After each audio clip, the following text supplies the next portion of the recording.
So hello guys, today we will make daily horoscope for May 17, 2024 para kay Aries.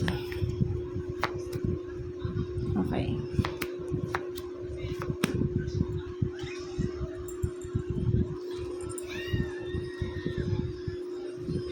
So Aries, magiging magandang araw natin today, magkakaroon ng celebration. Kung may pinaplano kang gawin today, like mag-a-apply ng trabaho o makikipag-usap sa ibang tao, kung alam mo kung itong kakausapin mo, magdudulot sa iyo ng pagka-grow, no?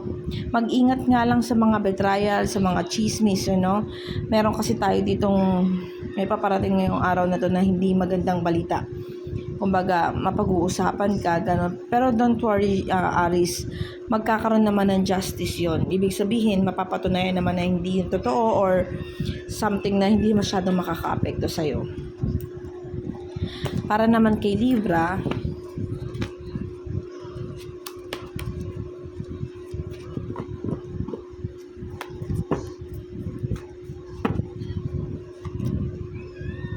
okay, ganun talaga, maganda talaga. Okay. Para naman kay Libra, alam ko may pinagdaanan ka or may sigalot dito. Ang ibig sabihin nitong cards mo is hindi ka na maguguluhan sa mga pangyayari. Kumbaga, kung may problema ka, matutukoy mo ito kung anong pinagmulan at kung paano mo magiging solusyon kahit na alam mo ito ay makakapanakit sa'yo, Pero alam mo yung gagawin mo at alam ko kung ano yung magiging desisyon mo ngayon. Kumbaga, hindi ka mawiwindang. Kumbaga, tsaka alam ko igagrab mo yung mga opportunity pa parating sa'yo ngayon, So, overall, okay naman tong, omen naman, kaya lang you need to be strong at tsaka focus sa mga dapat mong gawin, Para naman kay Taurus.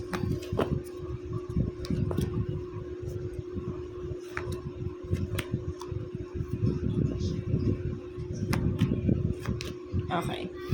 Sa Taurus, maganda yung simulain mo ngayon, nakafocus ka ngayon. May pagkilos at may paggawa. Natuto rin sa mga pagkakamali at mag-a-achieve mo naman yung gusto mo ngayon. Ibig sabihin, lahat ng lakad mo ngayon magbubunga ng maganda. Kung may mga binabalak kang gawin, ituloy mo lang sa araw na ito kasi good omen. Ang apat na cards mo ay maganda, Para naman kay Scorpio. Scorpio, what happened for Scorpio? Okay. So, Scorpio, medyo magulo ang araw natin ito. Confusing, May gustong lumayo o binabalak mo man lumayo. Sinasabi ng card kung may kakapusan sa pera or merong parte sa isang pamilya hindi nag-a-agree sa lakad mo ngayon. Ipagpatuloy mo lang daw kasi meron naman bless. Kumbaga, magiging guide naman ni God yung yung lakad mo or pag-alis mo or yung Kaya lang bandawlin, alam ko may kakapusan pa rin sa pera. So, magtipid tayo ng konti, tsaka gumastos tayo ng naayon sa kailangan lamang.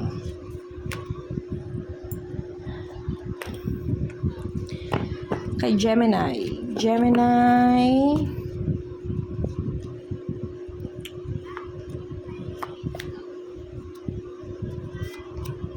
Okay.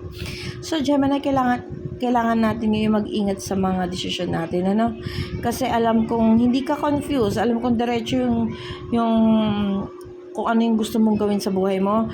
Kaya lang may problema tayo, Gemini, kasi hindi mag-work yung binabalak mo ngayon. So, kailangan mag-slow tayo sa mga desisyon at baybayin natin, gamayin natin yung mga desisyon natin ngayon, Kasi mawawalan ka ng kalakasan ngayon, Kumbaga, makikita mo yung mga pinaghihirapan mo parang hindi mag-work, gano'n. So, hindi tayo guided ngayon, Kaya kailangan, tayo, ingat-ingat sa mga desisyon. Kung magdidesisyon ka man, maaaring ipagpabukas mo, malay mo, good day na para bukas, Kay Sagittarius.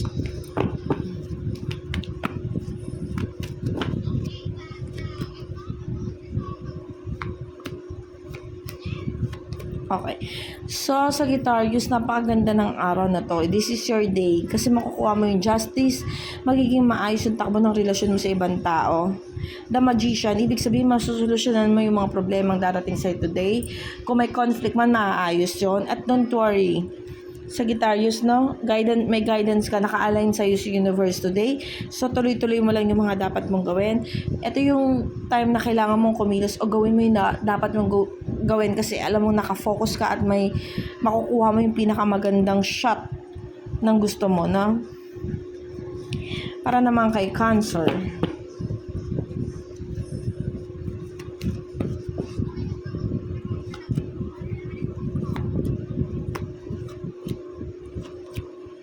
Okay. So, Cancer, medyo mag-ingat tayo sa mga taong nakapaligid sa atin. Wag muna tayo masyadong magtitiwala kasi baka mabaliktad tayo kasi nakabaliktad yung judgment dito. So, kailangan mag-focus muna tayo sa kaperahan kasi nakabaliktad din yung money, mga third dito. May konting kagipitan, tsaka kung hindi man naaayon sa'yo yung araw na to, better luck next time. Magiging emotional din tayo, So, kailangan slow lang hanggat maaari. Wag mo na mag-decision today. Kasi this is not good omen for you, Cancer. Okay, let's go to Capricorn.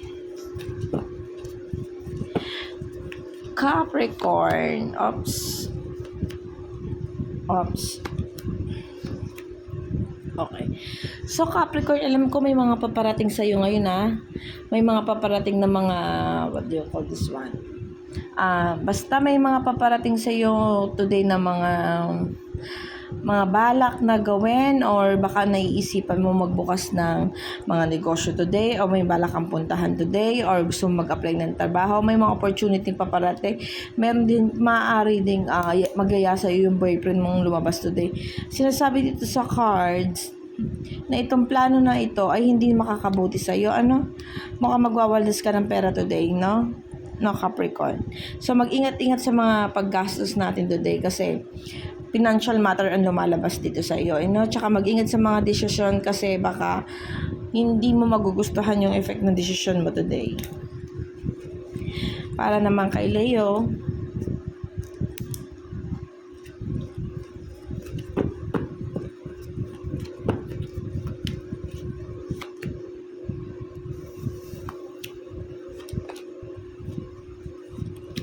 okay.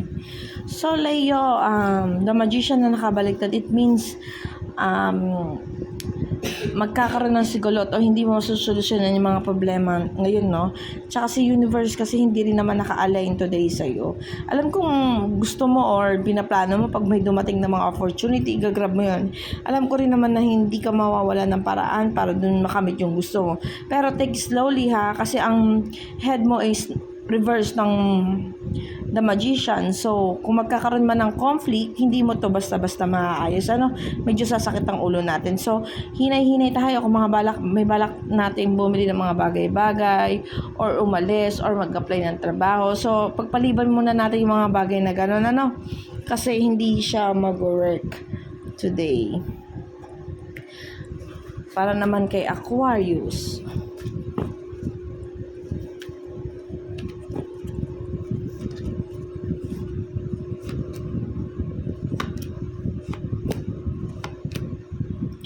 Okay. So, Aquarius, magiging maganda ngayon ang takbo ng may desidido ka, may kakayahan ka ngayon gawin yung mga gusto mong gawin. You have a power, kaya lang mag-ingat tayo kasi hindi natin kontrolado kung ano yung mga paparating sa atin, Especially sa mga taong nakasalumuhan natin. Malamang yung plano mo is okay naman, kaya lang yung mga taong nakapaligid sa iyo magkakaroon ka ng conflict. 'Di ba? Kung yung process is okay, kaya lang sasalungat sa yung mga taong nakapaligid sa iyo. So you need to be brave, wag mawalan ng pag-asa. Kung ano yung gusto mo talaga, gawin mo, kung ano yung i-pursue mo, kung ano may binabalak mo ngayon, ituloy mo lang kahit against them. Virgo.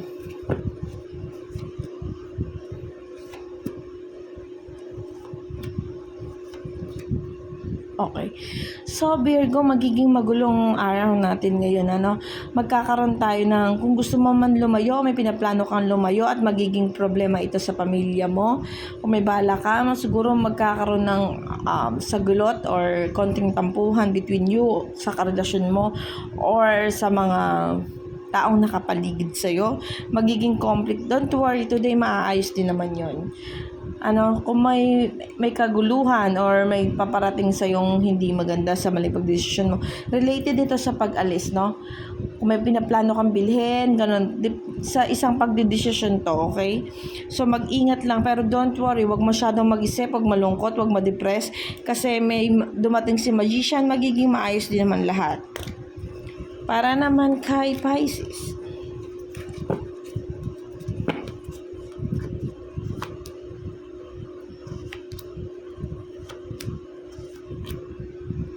Okay. Pisces, medyo magulo ito, no? Alam kong yung mga past few days naka-stagnant ka, wala kang pagkilos, walang paggawa. At alam ko rin naman natuto ka sa mga pagkakamali mo, kung meron man. At alam mo kung ano yung mga dapat mong gawin kasi lumabas si Judgment. Nalaman mo kung ano yung mga dapat mong malaman or natuklasan mo. Pero alam ko ngayon that you feel broken or meron sa inyo ditong Pisces na hindi mo alam kung paano ulit mag-start ulit, siguro nakaranas tayo ng mga heartache or eventually, pero let's pray God, ganun lang mangyayari kasi ito yung lumabas ng marami, yung mga binubuo mo, nawasak, ganyan, pero tuloy-tuloy lang. Ang mapapayo ko na lang sa'yo is love yourself or gumawa ka ng outdoor para kung ano yung gumawa ka ng iba pang pagkakaabalahan. Kung medyo depressed tayo today, ayun lamang po, ito lamang ay guidance lamang, maaari nyo pong sundin or maaari nyo pong hindi sundin, depende po sa inyo, pero ito po ay nagbibigay guide lang lamang sa inyo sa araw-araw. Salamat po.